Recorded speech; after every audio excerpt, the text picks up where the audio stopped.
We've got Robinhood joining us. Robinhood Crypto manages about $38 billion in crypto assets under custody and facilitated $119 billion in notional crypto trading volume over the past year.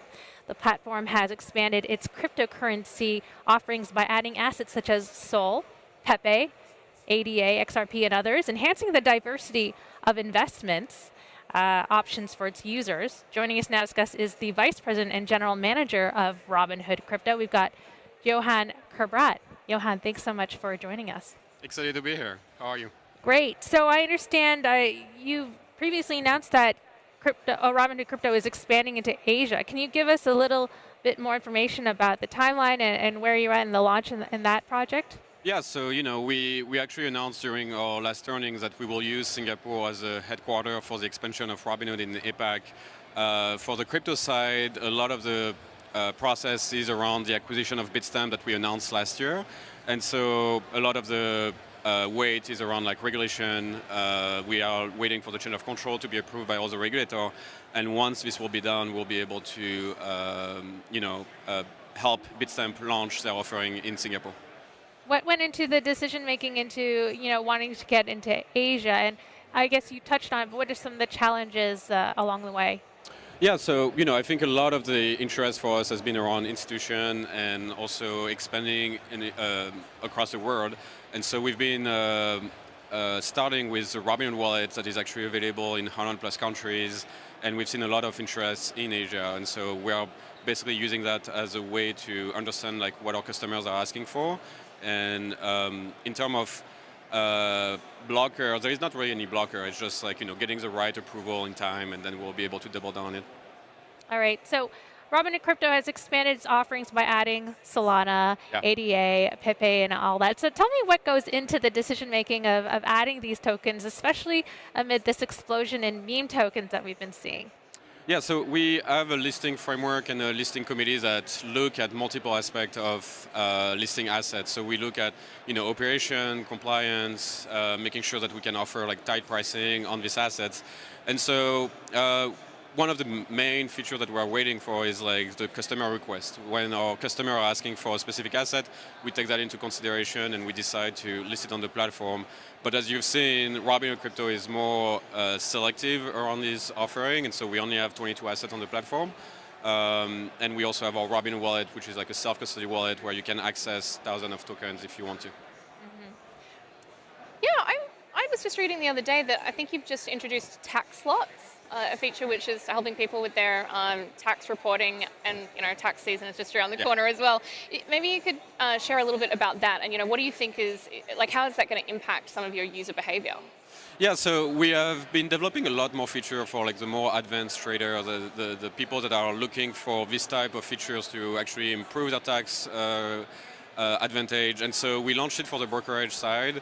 We're still working on the crypto side, but Robinhood is really invested into making it easy for customers to handle their taxes. So for example, we are one of the only platforms to offer like 1099 for crypto for free, like we don't ask for anything else. And the goal is really to make it as easy to trade crypto as any other financial asset on the platform. Mm-hmm. Just circling around back to those meme coins, commenting on what we've been seeing in the news cycle, just most recently over the weekend, we saw the rise and fall of Libra coin, as well as Trump coin, as well as Melania coin.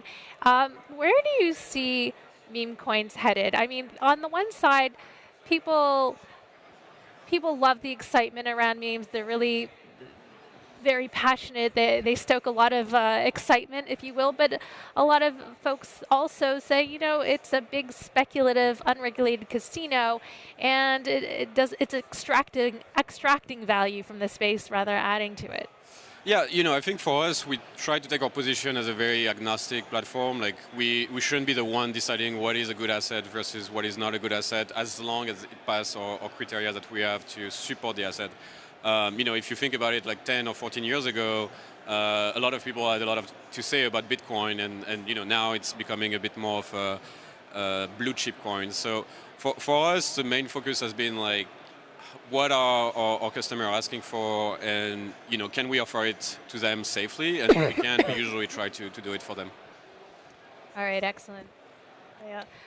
Well, in terms of what you see happening in Asia, where do you see the development and the trends in the region? So for us at this point, there is a lot of interest on the institutional side, which is a new business line for Robinhood. We've been mostly focused on retail for a very long time.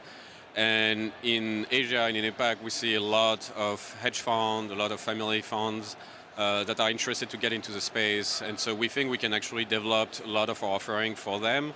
And being one of the largest platforms in the US, we know that we can adapt our technology to support like a lot of this institution. Is sovereign wealth funds, are they on your radar at all? We've been hearing a lot of talks. We with, we haven't had any conversation directly with them, but a lot of hedge funds, a lot of institutions that are offering flow for the US are Singapore-based or are in Asia. So it's something that we've been looking at more. Friends, DeFi is having a moment. Uniswap Labs web app and wallet connect you to the excitement. Swapping and bridging are simple, low-cost, and lightning-fast across 13 chains, including Base, Arbitrum, and Unichain, the new Layer 2 network designed for DeFi.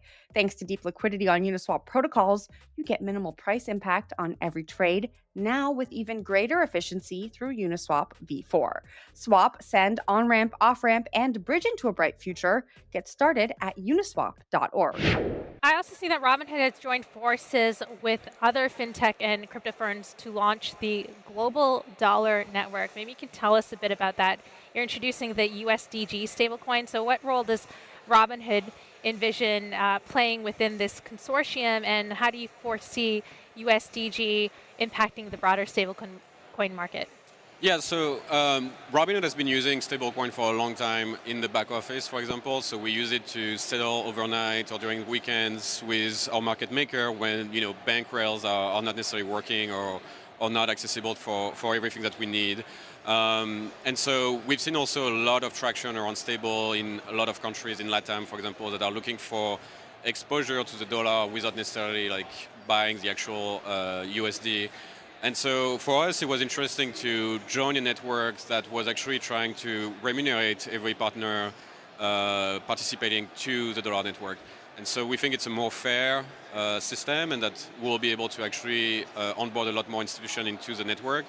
And therefore, we should be able to have a bit more integration with more platform and more institutions with it. All right. So while I'm hearing a lot of excitement around stablecoins this year, artificial intelligence. But what are the trends you see in 2025 that Robinhood is pursuing? So for us, we see a lot of excitement around our wallet. So we've been doubling down on it. We've been adding a lot more features for people that are looking to self-custody and they are looking to be a bit more acting into the Web3 space. We are doubling down on our international expansion as well. So we launched in the EU.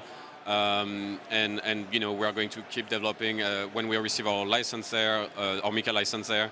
And then we also have the acquisition of Bitstamp that we announced last year that should be closing in H1 of this year. And so we are looking to build a lot more feature for advanced trader using the exchange that they own. Got it. We talked a lot about launching in Asia, but I think you're expanding into the UK as well, right? I was wondering how that fits in with the global vision, global strategy. Yeah, so the brokerage has launched in the UK last year, and so right now we only offer equities in the UK. Bitstamp also has a license in the UK, and so right now this is how we are looking at this market. And you're working with so many different jurisdictions with a lot of different laws and compliance within each. So I wonder what are some of the challenges that go forward? Is there one region that you seem is more receptive than another? Yeah, I think that's a big part of our job is to actually work with all this regulator and understand how to make sure that we can comply with the local rules. Luckily, we have a very good team on our legal and compliance side, and so we've been able to really expand quickly and work with the regulator on every country. I think what we've seen with the US in the past 3 months have been very helpful because a lot of countries are looking up to the US to understand what to do with the digital assets, and so until now there was a lot of fear around will the US ban cryptocurrency or things like this, and so seeing the new administration embracing crypto has been helpful to see more countries being opening their arm around the digital asset space. Yeah, and I see, just as an example, in California, there were some users that were complaining of withdrawal issues, but perhaps that had to do something with the compliance that you had to work with in that case. So maybe you can tell us a bit about the nuances in that, and how users can be assured that they won't have problems like that in the future. Yeah, so initially when we launched the platform in 2018, we didn't offer transfer in and out of cryptocurrencies. But that's something that we fixed since 2022, so it's been a long time that now people are transferring, and we actually saw it during like the weekend of the Trump token launch. We've seen a lot of people actually buying Solana on our platform and using it to transfer to their self-custody wallet. And we also offer a product called Robinhood Connect that powers the on-ramp and off-ramp for multiple wallets like Phantom and Moonshot and MetaMask. So, it's been a problem that we solved a long time ago at this point. All right. Johann, thank you so much for joining us. It was great to have you. All right, that was Vice President and General Manager of Robinhood Crypto, Johann Kerbrat. All right, we're going to take a quick break, but afterward we'll talk to Coins.ph, largest crypto exchange in Philippines.